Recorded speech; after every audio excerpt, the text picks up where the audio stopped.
Welcome to the Extra Mile podcast for bar exam takers. There are no traffic jams along the extra mile when you're studying for your bar exam. And now your hosts, Jackson Mummy and Megan Saya from Celebration Bar Review.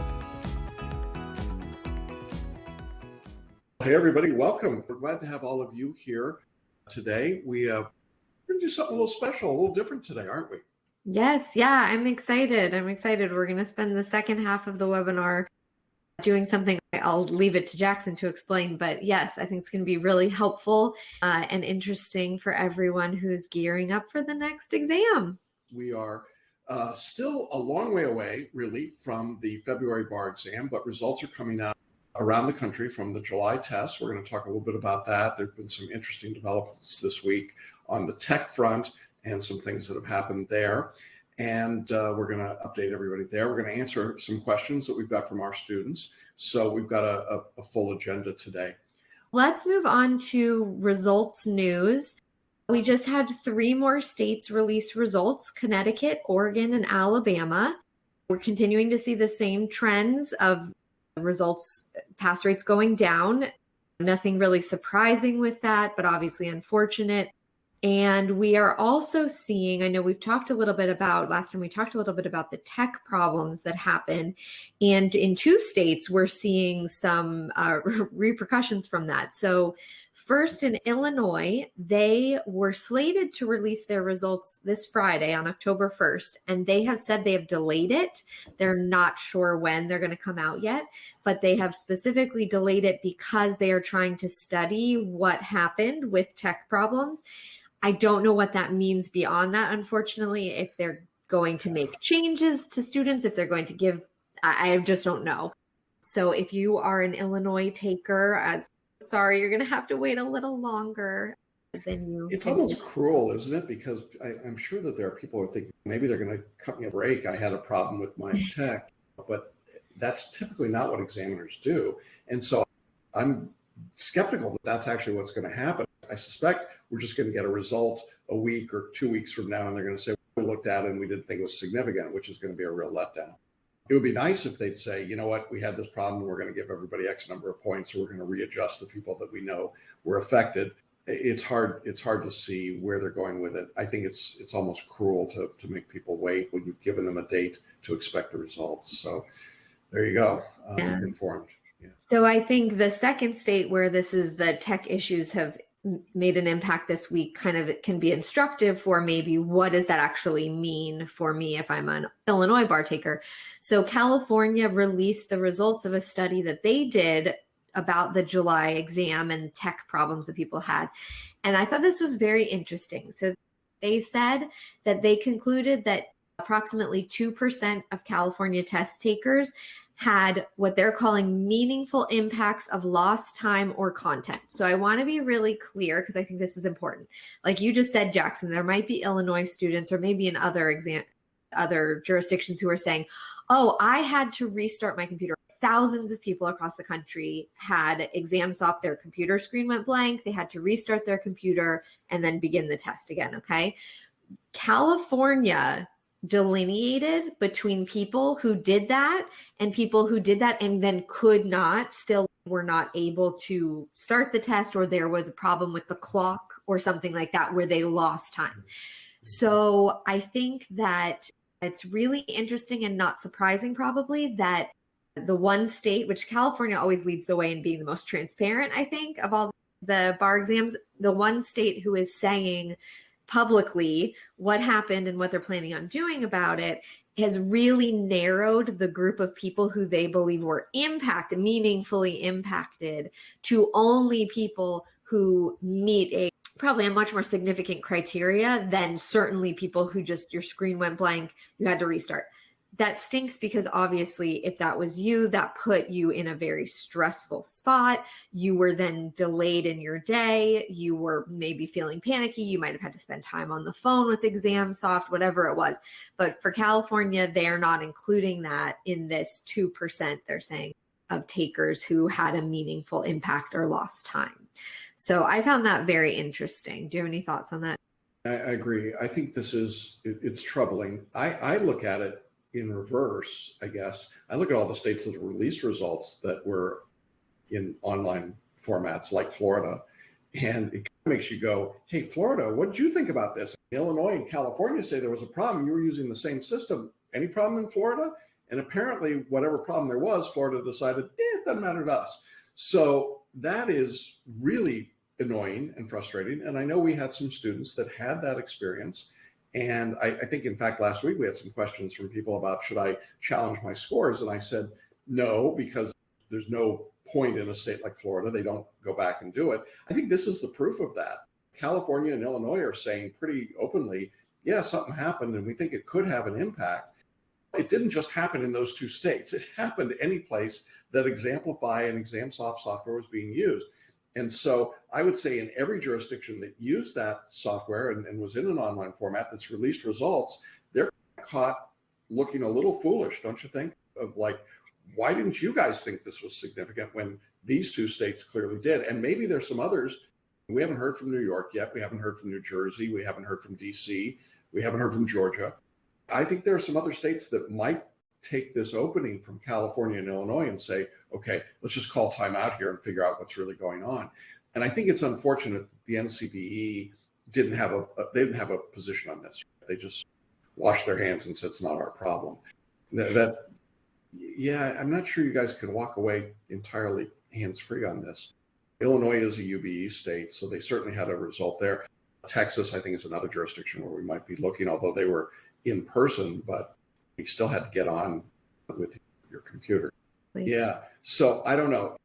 It's just when I thought we had cleared the weeds of the controversy around all of this, I think we're right back in it, and this is a story to keep an eye on. I think we're just seeing the leading edge of it. I think it's going to get big. Yeah, definitely. So I do want to note too that California said that the state bar is working with its psychometrician to determine if they need to make any grading adjustments. So for the people, right? But I do think it's an interesting admission. When have you ever heard of a state bar saying, for 153 or 158 applicants, that they are potentially going to alter their scores? Yeah. That is the only time this was anything close to it was in Georgia a few years ago. Remember, we had about 30 students that got their scores screwed up, and Georgia said, we think we made a mistake, and went back and they had their psychometrician look at it and do those numbers. And that's the only precedent that I can remember in 30 years. So yeah, we're in uncharted territory again. I guess we shouldn't be surprised. These are bad times to be bar examiners, if you ask me. There's just not a lot going well that makes people go, oh, I feel warm and fuzzy about the bar exam, right? Or about definitely. I also thought it was interesting that in the same statement, the state bar talked about how basically it sounded very clear that they wish they could give the next exam online as well, but they cannot because the NCBE will not allow them to. And that's what California uses for the MBE portion. And so they said in there something about, we will proceed with plans to administer in person unless public health requirements or the California Supreme Court require otherwise. So we'll be keeping our eyes open on that. That seemed like an invitation to the court, didn't it? Could you save us from this? And then, I don't know, maybe they give a they'd have to give a non-MBE exam. And that's great. Yeah, I don't know what happens in that case, but so, by the way, if you're a California student, keep studying the MBE, okay? Yes. Don't misunderstand us. You heard it here first. There is some reason to think the exam may, it's hard to believe because I really can't fathom California not giving the MBE. So I don't really know what this means, but it seemed to be a bit of a passive aggressive jab at basically we don't have any choice, but if we have direction otherwise, we will figure something out. So. Can you imagine the phone calls between the Cal Bar and the NCBE? Yeah. Not a love fest is my guess, but all right. So let's talk about some study strategy questions that students have. And I love that people are starting to study and they're asking these questions. It's fantastic. So good job. If you are here and you are studying and working towards that February bar, you are way ahead of the game and you are going to be so grateful when we get to the holidays and when we get to January that you started in September. So good job. Yeah. All right. First, do you have any suggestions for using mind mapping to really drill down into detail? I watched all the mind mapping videos, and I know one of the big concepts to utilize during mind mapping is attempting to stay away from too many words. Yeah, you want to be reducing things to just a couple of words or phrases, also using visuals and colors, because the brain, the non-conscious, responds to color, it responds to visuals and pictures. If you're using Mindmeister, the app that we recommend, they've got a whole icon library. It's a great icon library. In fact, you can even import your own icons. And I've seen some incredible things that people have done there. But I also know a lot of people that handwrite their mind maps, and they use a lot of colored markers, and they do some designs. There's some extraordinary ones if you look at our Facebook page. The idea here is to not make it so wordy that you're just reprint. I've seen people try to reprint the entire outline in a mind map. It doesn't work, right? The idea is to shorten it, to condense it to the key elements. And part of the reason for that is educational. If you can synthesize the material into a few words, it means you have a better understanding. When you're just reciting it word for word, there's very little. Yeah, no, I 100% agree that it is the mind map. I know the student, the question they're asking is a great question that we hear a lot. Like, people feel like, but I can't possibly get it all in there. And so therefore there must be some other place, there's some other tool where I need to write it all down or whatever it is. No, that's called the outline. It already exists. Like, the outline's been written. And so we already have that. You do not need to rewrite the outline. What you need to do is make sure that you understand the material. And I think that's such an important point, Jackson, that if you can synthesize the concept down into a clear, concise phrase, or, you know, several words, or list. I love lists. Put lists on your mind map. If you can do that, shows you have an understanding of the concept. If you find yourself saying, well, I couldn't possibly explain this concept without writing 3 paragraphs, you don't understand it well enough, right? Yeah. So you need to go back in and keep working with it until you can, right? Maybe the 3 paragraphs, maybe it should be a list of 3 different things, right? Something like that. Yeah, and I think it's easy to get into the weeds and think, I got to move fast. It's obviously faster to just block and copy stuff in, but that's actually not the purpose. Take your time. Every minute you spend on a mind map is really a good investment. And taking the extra 5 minutes on Megan's example of the 3 paragraphs will help you understand the concept in a way that'll now you'll own it. Whereas if you just mindlessly copied it over, it's pointless. So don't be in a hurry. If you're studying today, you've got plenty of time. Okay, you're the smart ones. You're the ones that get the advantage of that. When we start having this conversation in December, it looks a little different. And people are like, oh, I got an issue there. So just something to be aware of. Definitely. All right, next, a question that we get a lot, which is such a good question. As a retaker, should I rearrange the order of my syllabus to reflect the weakest subject area and then going to my strongest area, or just follow the recommended photo reading syllabus? Time management has never been an issue for me, but this time around, I want to put emphasis on the substantive material and my mindset. Yeah, I don't know that there's a right or a wrong answer here. I would opt in favor of simplicity. It's all on the course platform in order, and I would just follow through the course order as you see it. But if you felt deeply that if there's just this huge gap and you're really good in 6 multi-state subjects, but on one of them you're just horrible, I might go to that subject now and visit it again when I get there in the regular course of events. I think you can do it either way pretty safely. And it's easier to do it now in the course platform that we've got than it was before. You can see it all right there. You can find everything. It's pretty easy to move around as you need to. I think the key here is, again, your understanding of the material. Don't be in a hurry. If you're repeating the course, don't be in a hurry to just get through assignments. Take your time and really figure out what you're missing or what you don't understand. A great tool for this, the BarMaps product. BarMaps lets you get into the specific subparts of a subject, both in terms of the lecture and the mind maps, and then have the overview from the fast finish audio. So you're getting the ability to do a deep dive where you need it in a subject, but also getting the overview piece. And that's a nice thing. So let's say Civ Pro is your Achilles heel. Maybe you get the BarMaps for Civ Pro and you work on that periodically while you're doing the rest of the course. So you're just getting an extra dose of that particular subject. And I think that's probably a pretty reasonable way to go. You have any thoughts about this? I think that right now is early enough that I wouldn't be panicky about never be panicky, but I wouldn't be panicky about switching things up a little bit if I'm a retaker. If I'm starting now, you have so much time, you will be able to get through everything. I will say that the one word of caution with if you do rearrange things and start with the weak subjects and move to the strong is don't get bogged down. Remember the stepped repetition, right? Remember that you are coming back to things. Because I think where I've seen some people get stuck is that they're a repeater, and let's say con law is just their Achilles heel and it's really hard for them. But they also, it's not like they passed all the other subjects either. It's just that con law is the particularly hard one. And they get so discouraged and down with, I just can't understand this and this is so hard and I'm not getting it. And then they give up. And then they either spend way too long in that subject or they just flat out give up and they don't actually get to take the test because they're like, I just can't do it. So I will say you may want to take that into consideration, that there's something nice, I think, about when you follow the study guide in the order it is, you don't have a choice about it. And so put the pressure on us rather than putting it on yourself and giving yourself that, well, what do I pick next? And I picked the wrong thing and I can't go. If you're sticking with the syllabus as Jackson created it, then it's, oh, Jackson said to spend 4 hours on this and I did that. And now I have to go on to the next thing. And it's not, it doesn't matter how confident you feel in it. We're going to move on and keep moving. Yeah, probably at this point, tens of thousands of data points. So we know what it takes to get through an assignment. We can actually see that and we know what the optimum timing is.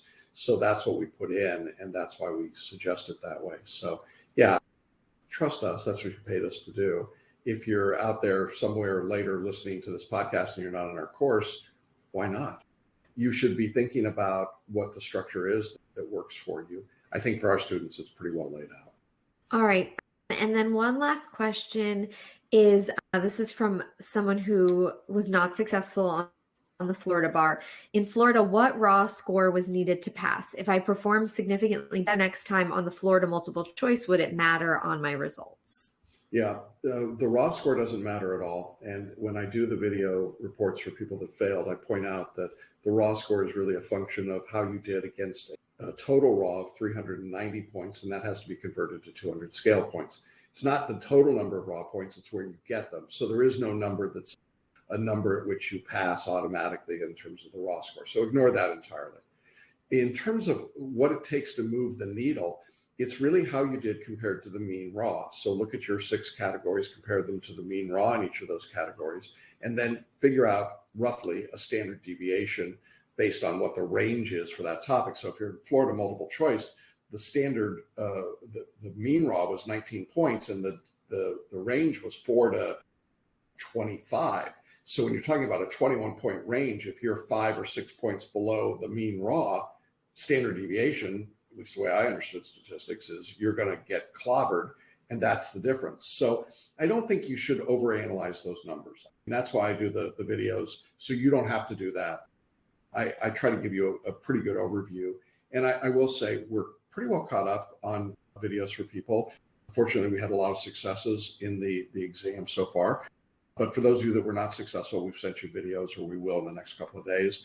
And you should look at those and review them. I'm pretty clear about how to interpret your scores. But I think it's so easy, don't you, Megan, to look backwards and get really frustrated by that instead of saying, okay, it just wasn't good enough. Now what I've got to do is move forward. And typically what we try to do, if you're in our courses, we try to give you some specific suggestions about how you can move forward and what you have to do differently. Exactly. All right. So let's now pivot to something new. And I think I'm excited. I think hopefully really helpful for people as they're starting to figure out how in the world to tackle essays on the bar exam. Jackson, I'm going to turn it over to you. Yeah. Megan and I were talking and we said, we think that this is a good time to start to provide some substance in these Q&As that would help people as they're getting underway. And we thought a great place to start today would be with an anatomy of an essay.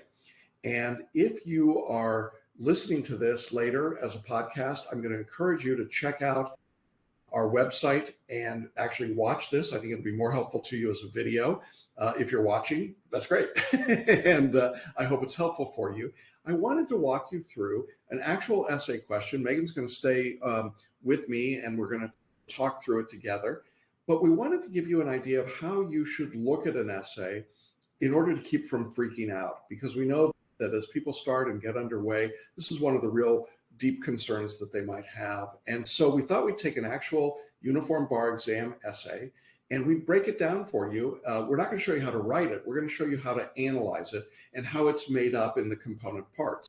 We're calling this Anatomy of an Essay, and I hope that it's helpful for you. And feel free to go back and watch it later, but we're gonna do it. So Megan, I assume everybody can see our screen there, that we're good on that. I'm not seeing it. Let me know in the chat box, guys, if you cannot see it. But yeah, I think we're good so far. All right, well, let's go ahead and jump in then. So this is our essay question, and I'm going to actually read it out loud to you. And what I've done is that each slide is going to be a separate paragraph of the question. So I want you to just listen, and I'll talk a little bit about it as we go through. So here's our question. It starts with this. A father visited a computer store owned by a woman who touted her expertise in computer systems for gamers. The father explained to the woman that he wanted a computer system that would enable his son to play even the most advanced online computer games with ease. But as he told the woman, I know nothing about computers. I really need you to pick the right system. Now, this is our first paragraph, and it obviously tells us right away that we're into probably some sort of a contracts problem, but more significantly, we've got a quotation from one of the parties. And when you actually get language, that's usually a pretty important piece, isn't it? Yeah, definitely. I think it's very interesting when people start out reading the essays, like where does your brain go at the beginning? What is it that when you see one of these really complicated, convoluted essays, I think it's really helpful to think what stands out to you, what kind of language do you see, but also what maybe is intimidating to you. And I think sometimes quotes are really a good visual clue. That might be something important to us. So just keep that in mind. I don't know anything about computers. I need you to pick the right system. Okay, next paragraph. The woman showed the father a display model of a computer gaming system and said, quote, here's the system for you, only $2,500. She then described some of its technical specifications, none of which the father understood. I can relate to this. Relying on the woman's recommendation, the father told the woman that he would buy the computer gaming system for $2,500. The woman replied, quote, sign our purchase agreement, pay me, and it's yours. The father said, great.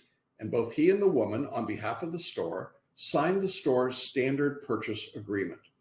Now, again, this is only the second paragraph of our essay, but it seems pretty clear to me already that this father is relying on what the woman is telling him. That's what the storyline is telling us.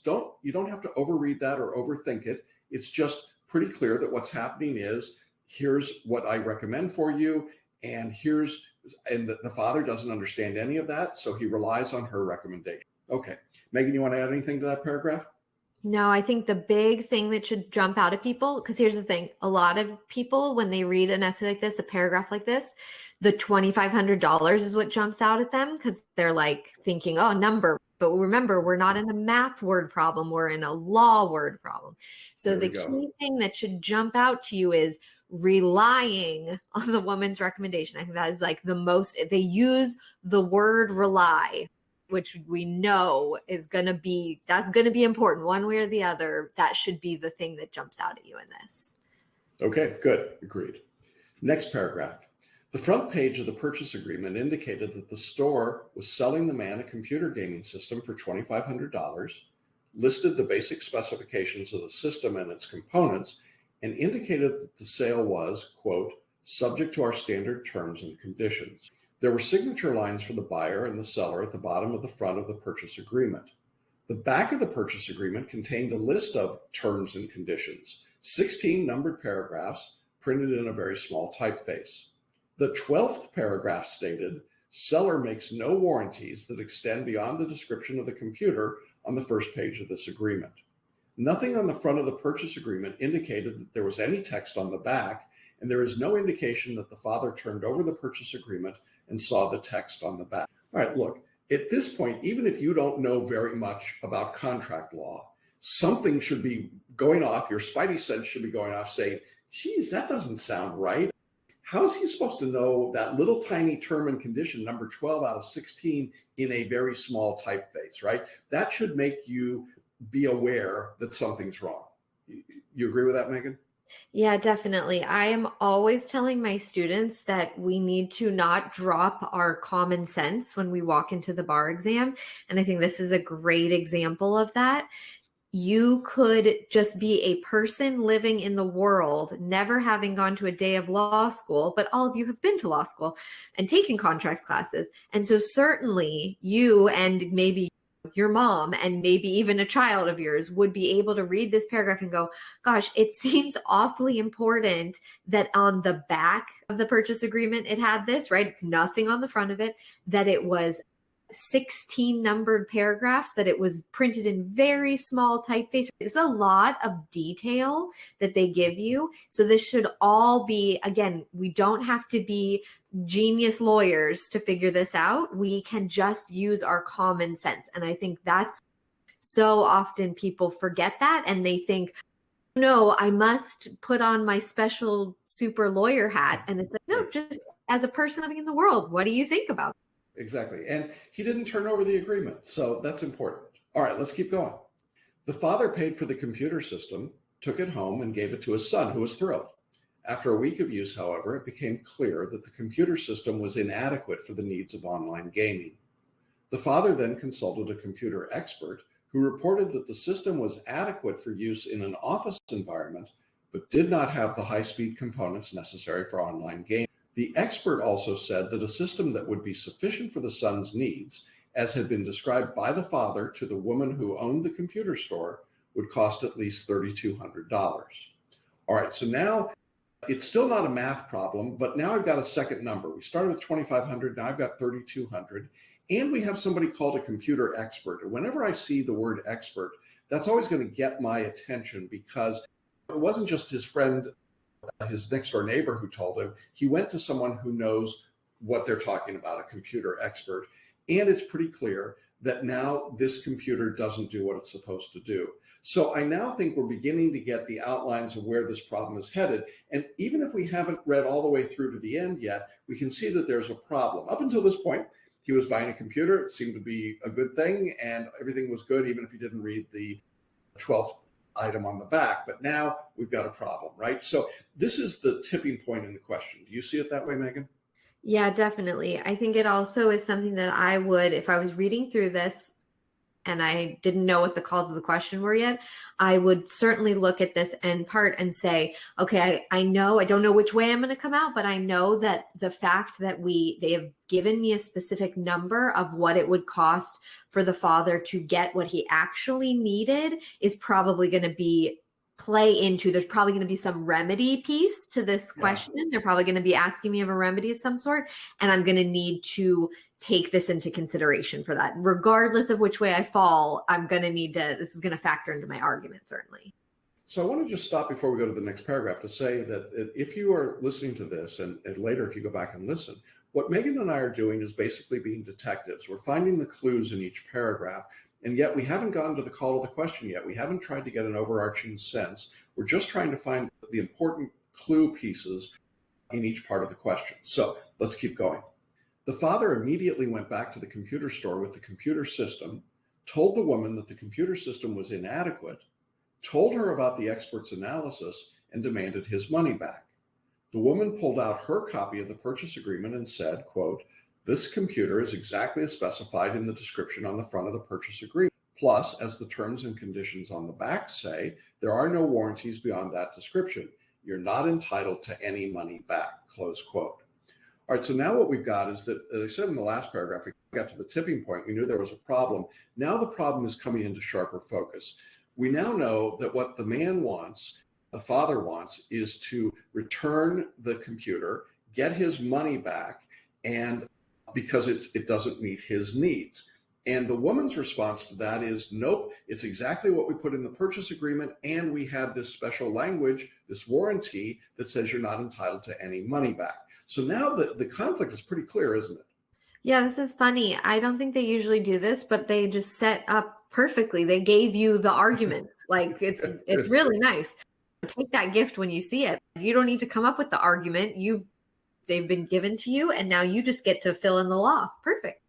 This paragraph is a conflict pair. I mean, I didn't, just to be clear, I'm using an actual question from 2020. So I just picked one, but I was like, ooh, Valhalla, we've got the conflict pair right there. Okay, next pair. Assume that the computer system is identical to the display model shown to the father and is as specified on the front of the purchase agreement, and that the expert is correct about the inadequacies of the computer system for online gaming and the cost of a system that would meet the son's needs.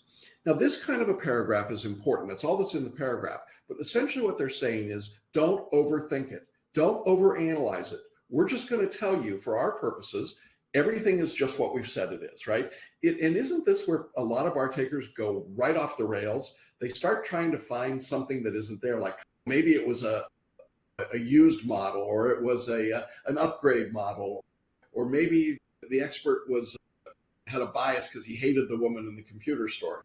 Aren't those the things that we tend to see? Yeah, definitely. This is why we advocate for following conflicts as opposed to issue spotting, because sometimes issue spotting can create whole worlds in your head about, let's imagine that actually the expert wasn't really an expert. So now we need to talk about experts and how the qualifications right. So I love these because they're the no loophole paragraph where it's just, okay, don't get into the weeds here. Don't make up things that aren't actually in evidence here, right? Facts not in evidence. Just take what we've given you at face value and deal with the real conflicts, not these made up ones. Yeah. And these are sweetheart paragraphs when you get them, because essentially they take the restrictions off and say, just take everything as given, right?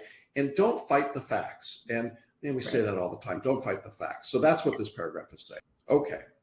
Now after all of that was the last paragraph. Now we get to the actual call of the question. I want to read and this is a question that's got 3 specific calls, but we're going to break it down. So let me read you the 3 calls of the question. Number 1, does the computer system conform to the store's contractual obligations? That's number 1. Number 2, assuming that the computer system does not conform to the store's contractual obligations, does the father have the right to return the computer system to the store and get the purchase price back? So again, assuming that it doesn't conform, does the father have the right to return and get the purchase price back? And question 3, assuming that the computer system does not conform to the store's contractual obligations and that the father has the right to return the computer system and get the purchase price back, comma, does the father also have the right to additional money damages? Now, after each one of these calls of the question is the word explain. I didn't put that in because obviously that's what you got to do. You're not just giving a yes or no answer. So the answer isn't yes, yes, and yes. It's something more than that. One of the things that should jump out at you as you look at those 3 questions is there's a logical progression to them. In fact, they even repeat most of question 2 and question 3, right? Does that jump out at you too, Meg? Yeah, definitely. Sometimes we see these kind of domino questions where they have a foundational piece. In this, it's does the computer system conform to the contractual obligations? And then assuming that domino falls, then X, answer X, and then assuming that one. The key, though, I think that I always warn people about is just because it says assuming it doesn't conform or assuming it, whatever it is, you need to assume it for that question, but do not assume it for the first question where they're asking it of you. So sometimes people make that mistake and they think, oh, that must mean that's the answer. It may be the answer, and we're going to talk about it in this one, but it doesn't necessarily mean that's the correct answer. So never take that as they haven't forgotten and slipped up and accidentally told you the correct answer. Okay. Right. They're smarter than that. So it might be that the computer system doesn't conform. And so that would change, but we're told in question 2 and 3, assume that. And so for our purposes of analysis, even if you reach a conclusion in question 1 that's contrary, it doesn't change. You have to go in question 2 to assume that it does. So I think Megan's point is really a good one. But this is a classic example of the domino question theory. You don't always see it, but when you get it, just be aware of it. So now these are the 3 questions in front of us. We've had the whole fact pattern in front of us. And now for most people, they're like, I'm sorry, I don't do this as well as Megan's daughter. She She's a Peter Rabbit 2 fan, and I believe the actual line is sorry, but you get the idea. There's a panic moment, right? There's a moment when you're looking at all this and you start to overthink it. And you'll see that there's a post-it note on the back there that says, don't overthink. And there's check marks and chills and take a break and all sorts of other things. This is the moment, I think, in the anatomy of an essay when you absolutely have to take a moment and breathe and give yourself the luxury of a couple of minutes to just think about the problem.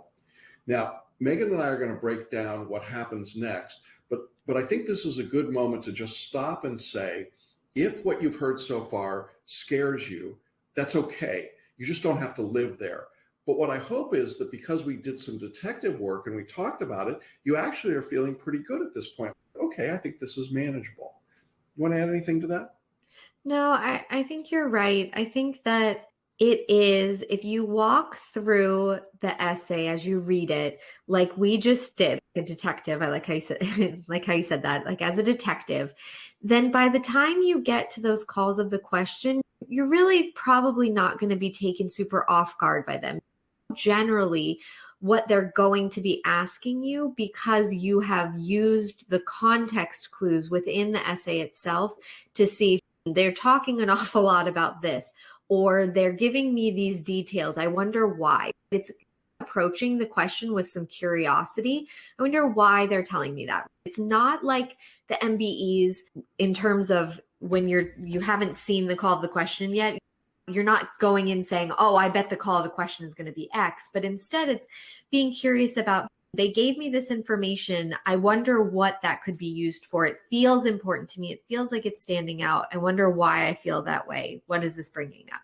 Yeah, I think that's exactly it. And so I think what I want to emphasize here is that at this moment, if you feel anxious, just take a moment and take a breath. It's going to be okay. And we're going to show you what happens next. But it's not, you don't have to be at that crisis moment when you finish reading the problem. And I think so many people get into that crisis moment and then they can't extricate themselves from it. So let's move forward. I think that the way you solve this kind of a problem in an essay question is to break it into smaller pieces. You don't try to absorb the whole thing and eat the elephant in one big bite, but instead you break it into the smaller pieces and start thinking, I think, consistently and in a logical way about each step that you want to take. So let's go ahead and look at that. The first step that I think is here, we've got these questions, and I would start asking myself some questions around this. And this is going to get us to something, Megan, that you talk about a lot with your students in the writing workshop. And that is that we had that first call of the question, and you recall that it just talked about whether the computer conformed. But really, there are several hidden questions that are unarticulated, but are necessary for us to answer that bigger question. So we're breaking it into smaller pieces. The first piece that comes to my mind, the foundational piece, is this a contract for sale that's governed by common law contract principles or by Article 2 under the Uniform Commercial Code? And here's why that's important in my mind. We have a computer vendor and we have a father. And Megan, you were giving me a great example earlier today. You want to share it about when you would ask this question and maybe when you don't need to ask this question? Yeah, so I talk, if any of you have taken the personal writing workshop with me or worked, then we talk about letting the conflicts guide us. And so with this one, we've got this first call of the question. Does the computer system conform to the store's contractual obligations? But in order to answer that, there's a few separate conflicts. And so this first one is, which kind of law do we apply? We need to, it's not being explicitly asked, but there's no way to answer what the store's contractual obligations were unless we know if we're applying common law or UCC. So what the example that I actually use with my students is also a UCC example, where I talk about how if we had an essay where you had what is essentially Target versus Walmart, you would not need to talk about whether the UCC applies, because they are merchants, right? So if we're talking about UCC law for merchants, we know that's not in conflict. These are two giant big box stores. So of course that's going to apply. We don't need to deal with that. It's not a foundational piece that needs its own section. If, however, we're dealing with Target versus a mom who sells things at her kid's school fundraiser, let's say. That mom might be saying, I'm not a merchant and I want the common law to apply. And Target is saying, no, UCC. So we, in that case, would need to have a discussion. We'd have a conflict pair, et cetera, a discussion about whether or not we would apply common law or the UCC. Yeah, I think it's really important to take that step back with a question and think, are there component pieces or threshold issues that we need to discuss initially in order to fully answer this question and not just take it at face value? Yeah. And so while I would be opposed to all the time talking about Article 2 versus common law contract, here, I think it's implicated by the question. You have one merchant and you have a father. So I think it's a first question that you have to answer. So let's keep going because I think there are a couple of other hidden questions in question 1. And the second of those is this question. When a buyer makes clear to the seller the buyer's particular purpose for the goods, and then that buyer is relying on the seller to select the appropriate item, does the contract to buy the goods that's selected by the seller, does that contain a warranty that the goods are fit for that purpose? Now, as you were reading the fact pattern or listening to us read it, you probably thought of the word warranty because it was used in the fact pattern, right? There's a question of the express warranty or maybe an implied warranty, but really, without getting explicit in the call of the question, I think we have to know about this kind of a situation. The buyer relied on the seller to select the goods. The examiners don't ask that specifically, but I don't think you can get to the answer to question 1 without dealing with that particular problem. Do you agree, Megan? Definitely. And it's really set up for you in the question, right? Again, it's that put on your common sense hat, right? You clearly have the father, the facts are so clear. They put on like neon flashing lights showing the dad completely relied on her. They even use that language, right? It relied on her expertise. She said, oh, I'm the person who knows about online gaming and I can tell you what to do. He said, I know nothing about it. And then I'm relying on you. So this is very much a follow, even if you feel lost, follow the facts. Yeah.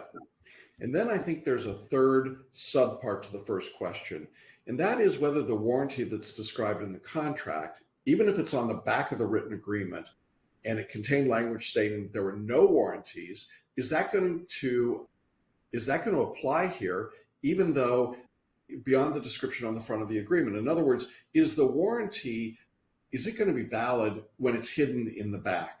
And I think all three of those questions have to be asked in order to know whether or not we've got a conforming item, right? So it's getting a little more in depth about that warranty language, but really now it's getting to that thing we were talking about, that it was hidden in the back. And I think this is where that question is going to get answered. Definitely. Okay, so look what we've done. In the first call of the question, we've actually got 3 subparts here. Now, you could, and I think it would not be inappropriate to write about each of those 3 items. You might write 3 paragraphs about each. Maybe you're going to be able to handle the first one about the UCC versus Article 2 in just a single paragraph. But I think that we really have to answer these non-explicit questions to get to the answer to the first question. And here's the interesting part of this to me, Megan. The first call of the question is the shortest in number of words, but it's actually the longest to write about, don't you? Yeah, definitely. I think that is common. It's certainly not uncommon. And you definitely don't want, it's a great point. You don't want to trick yourself into thinking, it's the least, I don't really need to say much about it. Yeah. Yeah. It's got, here in Disney in Orlando, we call these hidden Mickeys. There's 3 hidden Mickeys here. They didn't ask you any of these 3 questions explicitly, but you've got to answer all 3 to be able to answer that question. And once you've answered that, questions 2 and 3 in the call of the question aren't that big a deal. So let's look at that next call of the question. Question number 2 really says, in effect to me, if goods don't satisfy a warranty that's in a contract for their sale, is the buyer entitled to return the goods and get their money? Now that's a pretty straightforward question, isn't it?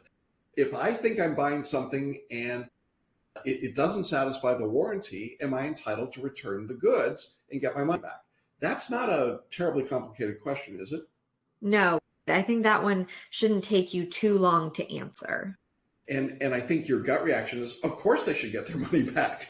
That's just not hard. So that to me is the gimme in the question. And then the third call of the question is a little tricky. The third question, in effect, says if the buyer rightfully rejects goods, or in this case, revokes acceptance of them, is the buyer entitled to damages in addition to a refund of the purchase price? Now, here's what makes, this is where I geek out as a law professor. I love this question because what does it tie back to? It goes all the way back to item number 1. Is this UCC or is it common law? Because, and you may not know this in your studies yet, but if it's common law, do you get a refund plus damages? And the answer is typically you don't. But if we're under Article 2 of the UCC and it's a rightful rejection of goods, now forget about dad and the computer, just rightful rejection of goods, can you get damages in addition to the refund of the purchase price? Under the UCC, the answer is yes.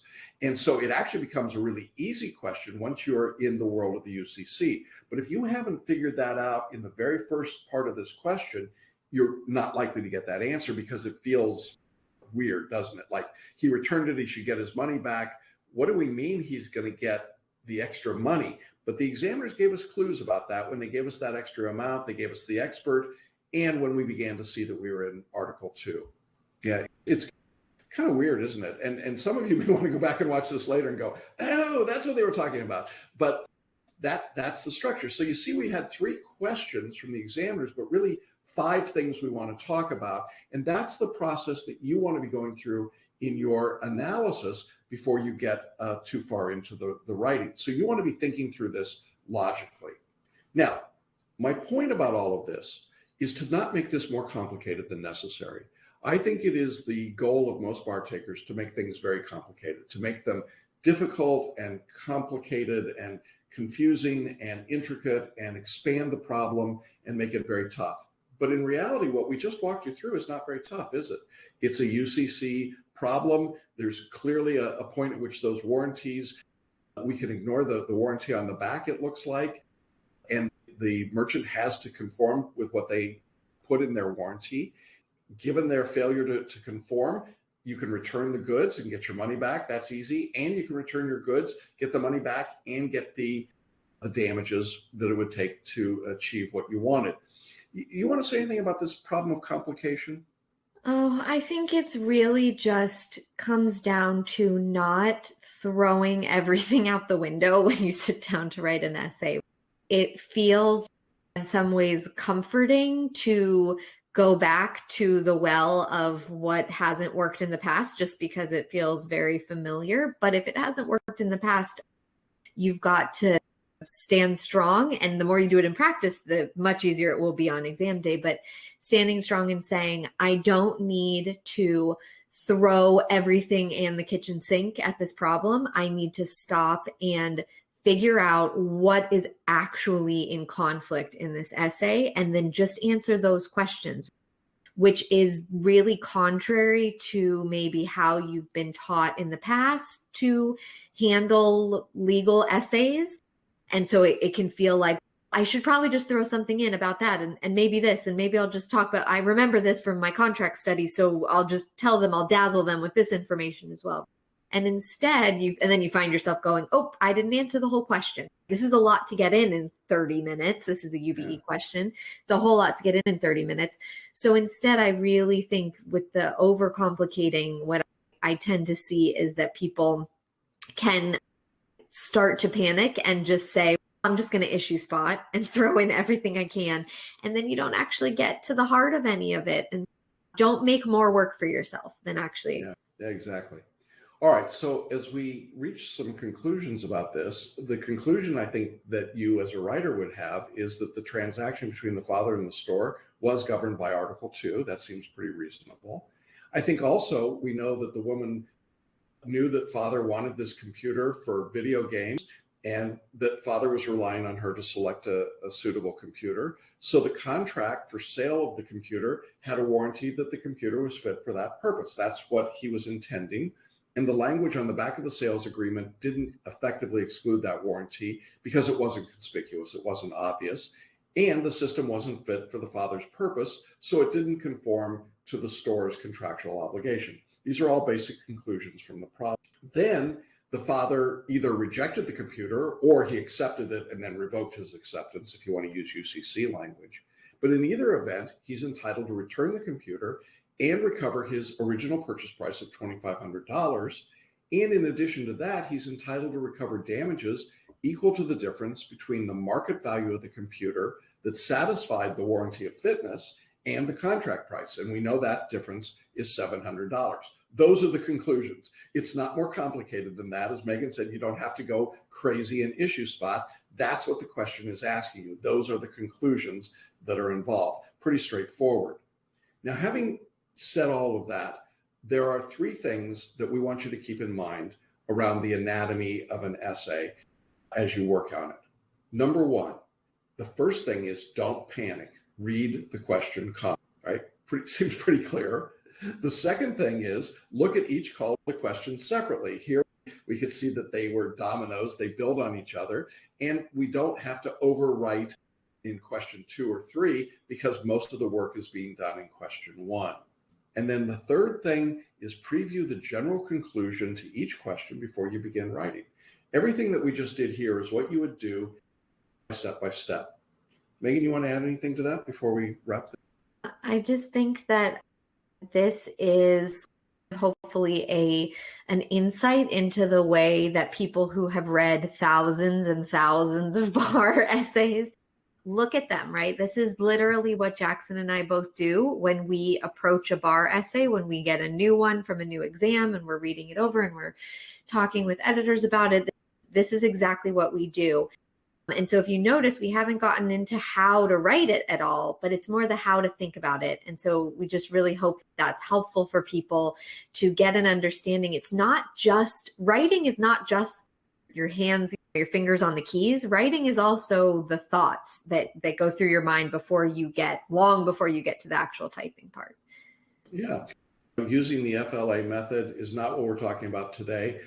We haven't even gotten to that. We'll talk about that on a different day, but we wanted to give you this sense of how you analyze and put it together. And I hope that that's helpful for everybody. I hope that you all get a feeling for what that process is like. We'll come back on screen here.